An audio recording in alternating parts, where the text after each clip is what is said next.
हमारे सामने ये पहला प्रश्न है, बुद्ध के उपदेशों का मुख्य संबंध था। ए ऑप्शन विचारों और चरित्र की शुद्धता, बी ऑप्शन भक्तिवाद, सी कर्म कांडों के व्यवहार और डी एक ही भगवान में विश्वास। इसका उत्तर है विचारों और चरित्र की शुद्धता। इसकी व्याख्या देखते हैं। बुद्ध के उपदेशों का मुख्य संबंध विचारों और चरित्र की शुद्धता से था। बुद्ध जटिल दार्शनिक समस्याओं में कभी नहीं उलझे तथा एक नैतिक दार्शनिक के रूप में उन्होंने मनुष्य के नैतिक तथा सामाजिक गुणों के विकास पर ही बल दिया। दूसरा प्रश्न कपिल वस्तु संबंधित है। महात्मा गांधी से, गलत है। महावीर स्वामी से, ये भी गलत है। भगवान कृष्ण से, गलत है। भगवान बुद्ध से, ये ऑप्शन सही है। व्याख्या कपिल वस्तु भगवान बुद्ध से संबंधित है। बुद्ध के पिता शुद्धोधन कपिल वस्तु के शाक्य गण के प्रधान थे। चतुर्थ बौद्ध सम्मेलन किसके शासन काल में हुआ था? अशोक, गलत। चंद्रगुप्त, गलत। कनिष्क, ये सही है। व्याख्या बौद्ध धर्म की चतुर्थ तथा अंतिम संगीति, जिसको सम्मेलन भी बोलते हैं, कुषाण शासक कनिष्क के राज्यकाल में कश्मीर के कुंडलवन में हुई थी। इसकी अध्यक्षता वसुमित्र ने की थी और अश्वघोष इसके उपाध्यक्ष बने। दूसरा प्रश्न है बौद्ध धर्म से संबंध अर्धगोलाकार अंत्येष्टि संबंधी टीले को क्या कहते हैं? इनको स्तूप कहा जाता है। क्या कहा जाता है? स्तूप। व्याख्या महात्मा बुद्ध के महापरिनिर्वाण का मतलब उनकी मृत्यु से है के बाद उनकी अस्थियों को 8 भागों में बांटा गया तथा उन पर समाधियों का निर्माण किया गया। इन्हीं को स्तूप कहा जाता है। ध्यातव्य है कि स्तूप का उल्लेख सर्वप्रथम ऋग्वेद में प्राप्त होता है। कहां पे प्राप्त होता है? सबसे पहले ऋग्वेद में प्राप्त होता है, जहां अग्नि की उठती हुई ज्वालाओं को स्तूप कहा गया है। अग्नि की उठती हुई ज्वालाओं को स्तूप कहा गया है। जातक पवित्र ग्रंथ है। वैष्णव का, गलत। जैनियों का, गलत। बौद्धों का, ये सही है। इसकी व्याख्या जातक ग्रंथ बौद्ध ग्रंथ खुद्दक निकाय का भाग है। ऐसा माना जाता है कि गौतम के रूप में जन्म लेने के पूर्व बुद्ध ने 550 से भी अधिक जन्म लिए थे। जातक ग्रंथों में बुद्ध के इन्हीं पूर्व जन्मों की कथाएं वर्णित हैं। तो जातक ग्रंथों में क्या है? तो जातक ग्रंथों में बुद्ध के पूर्व जन्मों की कथाएं वर्णित हैं। दूसरा प्रश्न बौद्ध धर्म के प्रचार प्रसार के लिए कौन सी भाषा प्रयोग की गई थी? तो संस्कृत, गलत है। प्राकृत, ये भी गलत है। पाली, ये सही है। व्याख्या बुद्ध ने अपने उपदेश तथा धर्म के प्रचार प्रसार के लिए पाली भाषा का प्रयोग किया। कालांतर में अधिकांश महायान ग्रंथ संस्कृत भाषा में लिखे गए। धर्म प्रचार हेतु प्राकृत भाषा का प्रयोग जैनियों ने किया। तो बुद्ध ने अपने उपदेश तथा धर्म के प्रचार प्रसार के लिए पाली भाषा, बाद में महायान ग्रंथ संस्कृत भाषा में लिखे गए और जैनियों ने अपने धर्म प्रचार हेतु प्राकृत भाषा का प्रयोग किया। तो प्रश्न के अनुसार इसका उत्तर क्या होगा? पाली भाषा। महावीर का जन्म कहां हुआ था? सारनाथ, गलत। लुम्बिनी, गलत। कुंडलग्राम, वैशाली, ये सही है। व्याख्या महावीर का जन्म 599 ईसा पूर्व के लगभग वैशाली के निकट कुंडलग्राम में हुआ था। वैशाली बिहार में है। जैनवाद में पूर्ण ज्ञान को निम्न रूप में उल्लेखित किया गया है। तो जैनवाद में पूर्ण ज्ञान जिन नहीं कहलाता, रत्न नहीं कहलाता, कैवल्य कहलाता है। क्या कहलाता है? कैवल्य कहलाता है। व्याख्या जैनवाद में पूर्ण ज्ञान को कैवल्य की संज्ञा दी गई है। महावीर के विषय में कहा गया है कि 12 वर्षों की कठोर तपस्या व साधना के पश्चात जिरिम्भिक ग्राम के समीप रिजुपालिका रिजुपालिका नदी के तट पर एक साल साल के पेड़ का बॉटनिकल नेम सोरिया रोबोस्टा। एक साल वृक्ष के नीचे कठोर तप के उपरांत उन्हें कैवल्य प्राप्त हुआ। कठोर तप के उपरांत उन्हें कैवल्य, कैवल्य मतलब पूर्ण ज्ञान प्राप्त हुआ। कैवल्य प्राप्ति के पश्चात वे केवलीन कहलाए। क्या कहलाए? केवलीन, जीन, अरहत, इसको याद रखिएगा, अरहत, तथा निग्रंथ कहलाए। ये नाम याद रखिएगा, केवलीन, जीन, अरहत तथा निग्रंथ कहलाए। बुद्ध के उपदेशों का संग्रह है बुद्ध चरित, गलत। सुत्त पिटक, ये सही है। अभिधम पिटक, ये गलत है। विनय पिटक, ये गलत है। व्याख्या। सुत्त पिटक में बौद्ध धर्म के उपदेश संग्रहित हैं। इसमें दीर्घ निकाय, मध्यम निकाय, संयुक्त निकाय, अंगुत्तर निकाय और खुद्दक निकाय हैं। विनय पिटक में भिक्षु और भिक्षुणियों के संघ में दैनिक जीवन संबंधी आचार विचार नियम संग्रहित हैं, जबकि अभिधम्म पिटक में बौद्ध दार्शनिक सिद्धांतों का वर्णन है। तो बुद्ध के उपदेशों का संग्रह आपको किस में मिलेगा? सुत्त पिटक में। बौद्ध शिक्षा का वर्णन निम्नलिखित में से किस में है? त्रिरत्न में, गलत। त्रिपिटक में, ये सही है। शीलव्रत गलत है। अणुव्रत, ये भी गलत है। तो उत्तर क्या है? त्रिपिटक। व्याख्या। बौद्ध शिक्षा का वर्णन त्रिपिटक में मिलता है। त्रिपिटक बौद्ध शिक्षा का मूल ग्रंथ है। यह पाली भाषा में रचित है। इसको 3 भागों में बांटा गया है। एक है सुत्त पिटक, दूसरा विनय पिटक और तीसरा अभिधम्म पिटक। एक चीज और ध्यान रखिएगा, इनको बुद्ध के महापरिनिर्वाण के बाद संकलित किया गया। और महापरिनिर्वाण का मतलब क्या होता है? उनकी मृत्यु।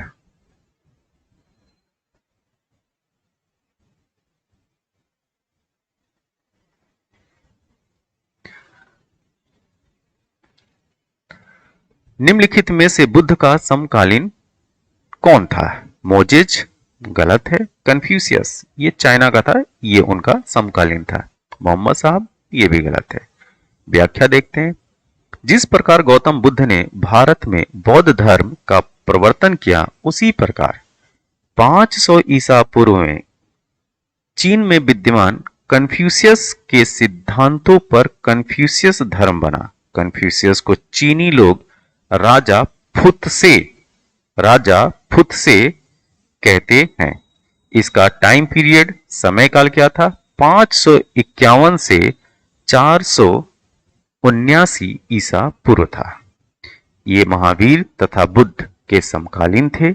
मतलब जिस समय महावीर और बुद्ध थे, उस समय कन्फ्यूशियस चाइना में था। इन्होंने समाज को आचरण के नियमों की शिक्षा दी। गौतम बुद्ध द्वारा भिक्षु संघ की स्थापना कहाँ की गई थी? सारनाथ, कपिलवस्तु में, जी नहीं। वैशाली में, ये उत्तर सही है। गया गलत है। व्याख्या। गौतम बुद्ध द्वारा वैशाली में आम्रवाटिका में भिक्षुणी संघ की स्थापना की गई। इस संघ में प्रवेश पाने वाली प्रथम महिला बुद्ध की सौतेली माता प्रजापति गौतमी थी। अपने प्रिय शिष्य आनंद के आग्रह पर महात्मा बुद्ध ने इसकी अनुमति प्रदान की। कालांतर में वैशाली की प्रसिद्ध नगरवधु आम्रपाली भी इनकी शिष्या बनी। गौतम बुद्ध का जन्म कहां हुआ था? तो गौतम बुद्ध का जन्म बोधगया में, ये गलत है। पाटलिपुत्र में, ये भी गलत है। लुम्बिनी, ये सही है। वैशाली गलत है। व्याख्या। गौतम बुद्ध का जन्म कपिलवस्तु के लुम्बिनी नामक वन में शाक्य छत्री, कौन से छत्री? शाक्य छत्री कुल में 563 ईसा पूर्व में हुआ था।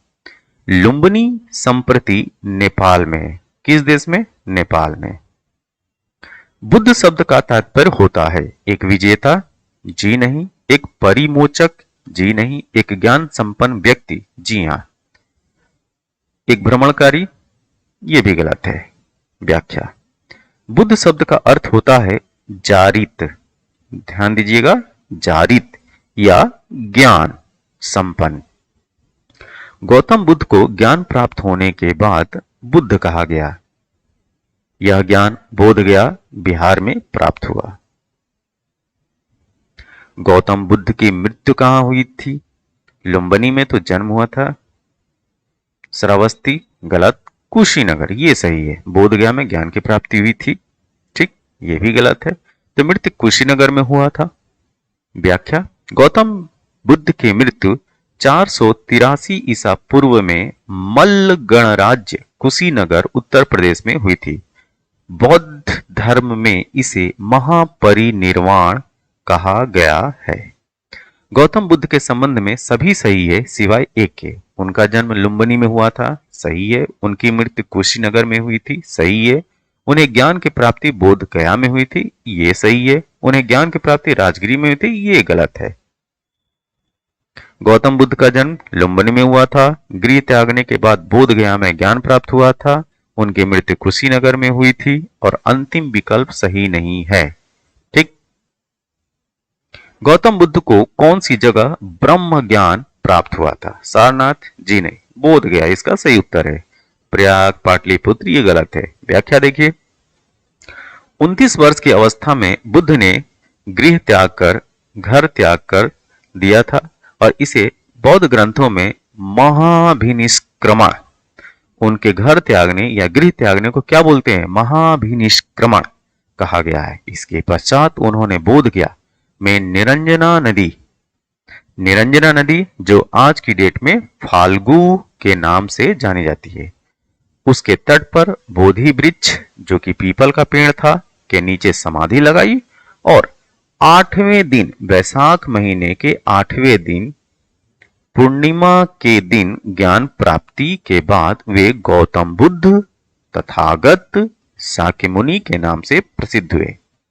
प्रश्न आपसे यह भी पूछा जा सकता है कि महात्मा बुद्ध या गौतम बुद्ध को अन्य किन नामों से जाना जाता है? तो गौतम बुद्ध याद रखिए, तथागत याद रखिए और शाक्य मुनि याद रखिए। भगवान बुद्ध ने अपना प्रथम उपदेश कहां दिया था? तो इसका उत्तर है बोधगया गलत है, सांची गलत है, सारनाथ सही है। कुशीनगर में तो महापरिनिर्वाण प्राप्त हुआ था, तो यह भी गलत है। व्याख्या देखते हैं। ज्ञान प्राप्ति के पश्चात बुद्ध ने ऋषिपत्तन, सारनाथ का पुराना नाम क्या? ऋषिपत्तन। और सारनाथ आज की डेट में कहां पे है? वाराणसी में, बनारस में। उरुबेला में उनका साथ छोड़ देने वाले 5 ब्राह्मण तपस्वियों, इन 5 ब्राह्मणों का नाम भी याद रखिए क्योंकि कभी कभी एग्जाम में इनके नाम पूछ लिए जाते हैं। तो कौन कौन ये 5 ब्राह्मण थे? कौंडिन्य, वाप्य, भद्रिक, महानाम, अश्वजीत को ज्ञान का प्रथम उपदेश दिया, जिसे धर्म चक्र प्रवर्तन, क्या? धर्म चक्र प्रवर्तन कहा जाता है।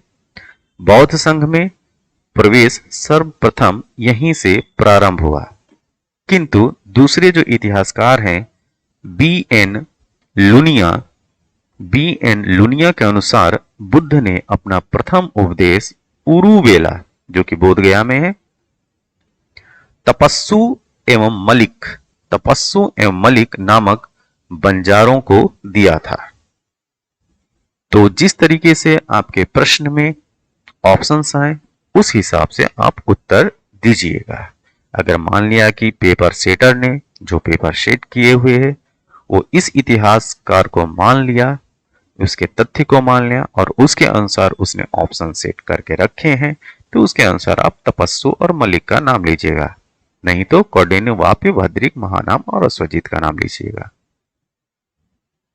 नेक्स्ट, सांची किसकी कला व मूर्ति कला का निरूपण करता है? जैन धर्म का? बिल्कुल गलत। मुस्लिम? बिल्कुल गलत। बौद्ध धर्म? सही है।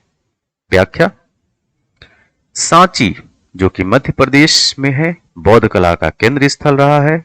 यह एकमात्र ऐसा स्थान है जहां बौद्धकालीन शिल्पकला के समस्त नमूने विद्यमान हैं। सांची के स्तूप पर अनेक मूर्तियां उत्कीर्ण मिलती हैं। मार्शल, जो कि हिस्टोरियन है, इतिहासकार है, मार्शल के अनुसार सांची स्तूप का निर्माण अशोक के शासन काल में हुआ था। किसके शासन काल में? अशोक। और अशोक मौर्य वंश का शासक था। दूसरा प्रश्न, बौद्ध स्मारक स्तूप कहां बनाए जाते थे? प्रश्न देखिए ध्यान से।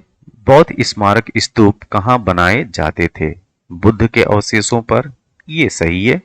बुद्ध के जीवन से संबंधित स्थानों पर, ये भी सही है। संघ के प्रमुख सदस्यों के अवशेषों पर, ये भी सही है। बौद्ध मठों द्वारा अर्चना के स्थानों पर, ये भी सही है। बौद्ध मठों द्वारा अर्चना का स्थान मतलब चैत्य। तो ये चारों ऑप्शन सही हैं। तो इस हिसाब से ऑप्शन होगा डी, उपरोक्त सभी। व्याख्या,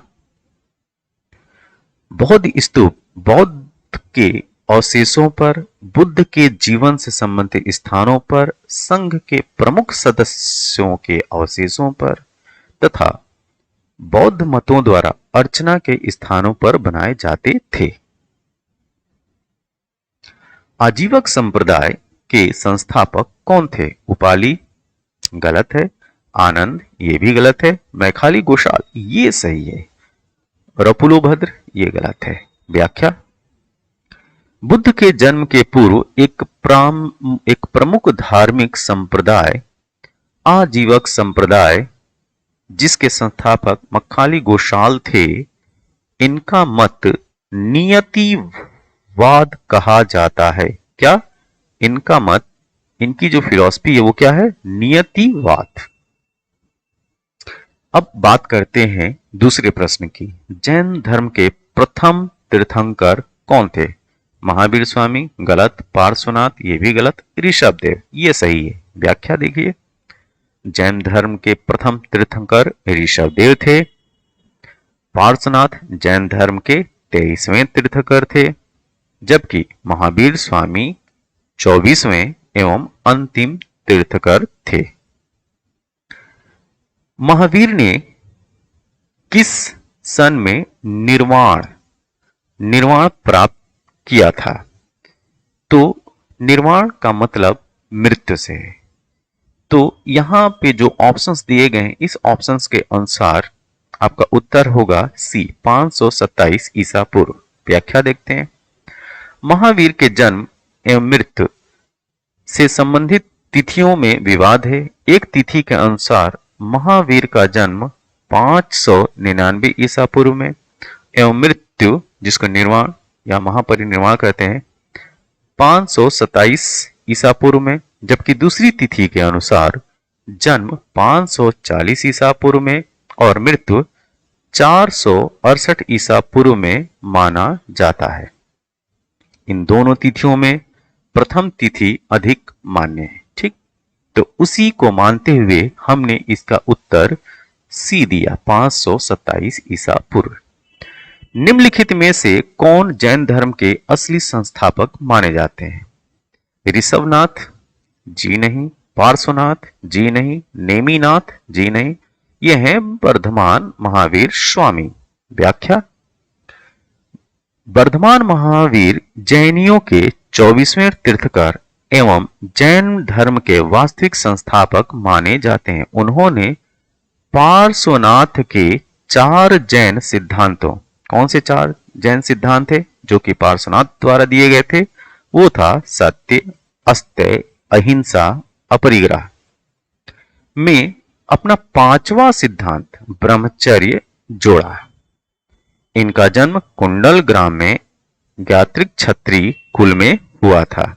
ठीक है, तो महावीर स्वामी के बाद जैन सिद्धांतों में 5 सिद्धांतों का जिक्र होने लगा।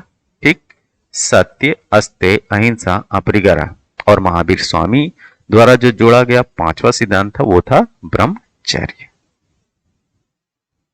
बुद्धवाद और जैनवाद आंदोलन आवश्यक रूप से निम्नलिखित के विरुद्ध थे। किसके? सामाजिक और आर्थिक न्याय के। ये तो गलत है। ब्राह्मणों के रिवाजों तथा औपचारिकताओं के। ये सही है। विदेशी हमलावरों तथा उनके अचानक हमलों के। ये भी गलत है। राजाओं तथा प्रभावशालियों के नियमों के। ये भी गलत है। व्याख्या: बुद्धवाद और जैनवाद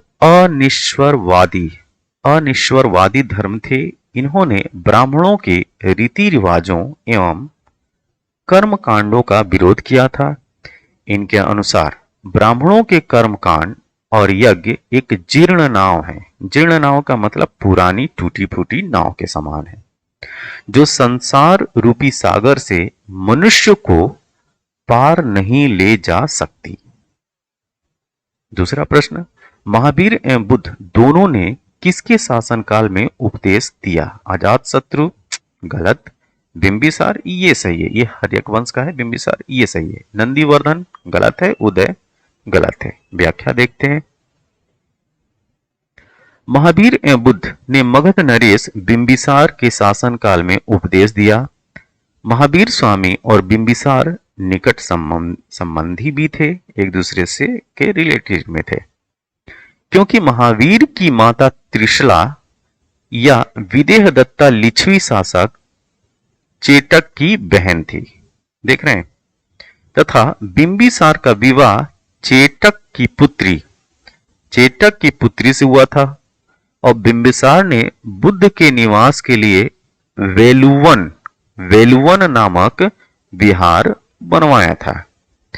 तो बुद्ध के निवास के लिए बिंबिसार ने कौन सा विहार बनवाया था रहने के लिए? वेलुवन। बिंबिसार के समय में मगध की राजधानी कौन सी थी? ठीक, तक्षशिला। ये सीधी नहीं है, कौन सी थी? तक्षशिला। गलत। राजगिरी। ये भी गलत। नालंदा। गलत। पाटलिपुत्र। ये सही है। व्याख्या देखिए।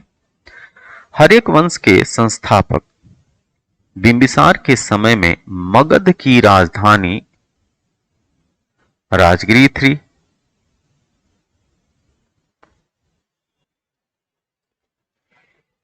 बिंबिसार के समय में मगध की राजधानी कौन सी थी?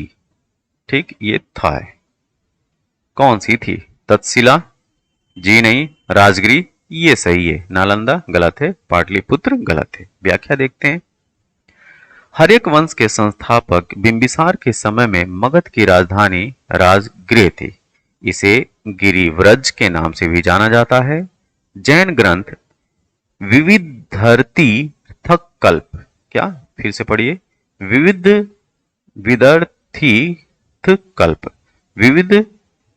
तीर्थकल्प के अनुसार राजगिरी नगर 5 पहाड़ियों विपुलगिरी, रत्नागिरी, उदयगिरी, सोनागिरी और वैभारगिरी के बीच बसा हुआ था। विख्यात शिल्पी महागोविंद ने यहां पर नगर निर्माण की योजना बनाई थी। कौन? महागोविंद ने यहां पर नगर निर्माण की योजना बनाई थी। मगध का कौन सा शासक बुद्ध का समकालीन था? तो बुद्ध का समकालीन मगध के शासक की बात की जा रही है। ठीक, तो चंद्रगुप्त मौर्य। जी नहीं। अजातशत्रु। जी नहीं। बिंबिसार। ये सही है। महापद्मनंद। ये गलत है। व्याख्या। बिंबिसार मगध के हर्यक वंश का प्रथम शासक था। यह महात्मा बुद्ध का समकालीन था। इसने भगवान बुद्ध के निवास के लिए वेलुवन नामक विहार का निर्माण भी करवाया था। पंचमार्क सिक्का कहां चलता था? यहां पे चलने की बात की जा रही है, न कि प्राप्त कब हुई है। ठीक है, तो वैदिक काल गलत है। हड़प्पा काल ये भी गलत है। मौर्य काल ये सही है। ठीक है, व्याख्या देखते हैं। पंचमार्क सिक्का कहां चलता था? वैदिक काल, हड़प्पा काल, मौर्य काल, उत्तर वैदिक काल। इसका उत्तर है मौर्य काल। व्याख्या देखते हैं। पंचमार्क सिक्कों का प्रचलन 6वीं शताब्दी ईसा पूर्व में हुआ था। इसका प्रयोग मौर्य काल में व्यापक स्तर पर होता था।